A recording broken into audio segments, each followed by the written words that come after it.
আসসালামু আলাইকুম। আসলে আজকে আমরা আপনাদেরকে দেখাবো আসলে তাঁবু মশারি আসলে কীভাবে ভাঁজ করবেন। তো আমরা প্রায় কমপ্লেন আসে আসলে আমাদের এই যে নৌকো মশারি, তাঁবু মশারি, বেডিং নৌকো মশারি এগুলো আমাদের ভাঁজ করতে একটু অসুবিধা হয়ে যায়। তো সর্বপ্রথম আমরা আসলে একটু মশারিটা একটু খোলার চেষ্টা করি। খুলে আমরা একটু দেখাই আপনাদেরকে। আমাদের এই নৌকো মশারিগুলো যথেষ্ট হাইটে বড়, 7 ফিট প্লাস লম্বায় আমরা যদি করি এই।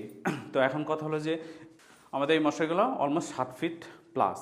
তো এখন কথা হলো যে এই নৌকো মশারি, এই তাঁবু মশারিগুলো আপনারা কীভাবে ভাঁজ করবেন, এইটা হলো মুখ্য বিষয়। অনেকে আসলে পারেন না এত উঁচু জিনিস কীভাবে ভাঁজ করবেন। তো সর্বপ্রথম আমরা কি করব একটু খেয়াল করে দেখেন। আমি যে কোনো এক পাশ, ডান বাম, ওটা কোনো চয়েস নাই।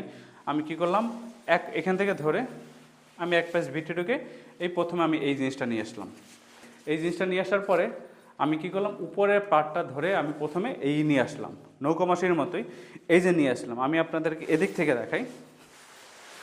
নিয়ে আসার পরে আমরা কি করলাম, আমরা এইটাকে একটু নিচু করে রাখলাম। নিচু করার পরে আমরা কি করলাম, এই পার্টটা আমি কি করব, এইভাবে প্রেসার করব। এইভাবে প্রেসার দিলে কি হবে দেখেন, উপরের পার্টটা এদিকে চলে আসবে আর নিচের পার্টটা ভিতরে ঢুকে যাবে। হ্যাঁ, একটু খেয়াল করে দেখি আমরা। এই যে আমরা দিলাম, আমি একটু উঁচু করে দেখাচ্ছি। এই যে আমি এই যে দিলাম, দেখুন ওই পাটটা উপরে চলে আসতেছে, এই পাটটা নিচে চলে আসতেছে। তাহলে আমি কি করতে পারি, এই দিলাম আর এখান থেকে এইটা যে ধরছি এটা উপরের দিকে দিয়ে দিব আমরা। এই যে বুঝতে পারতেছেন, এই যে সিম্পল ওয়েতে আমরা এই নিয়ে নিলাম। এই খুব ইজি না? আসসালামু আলাইকুম।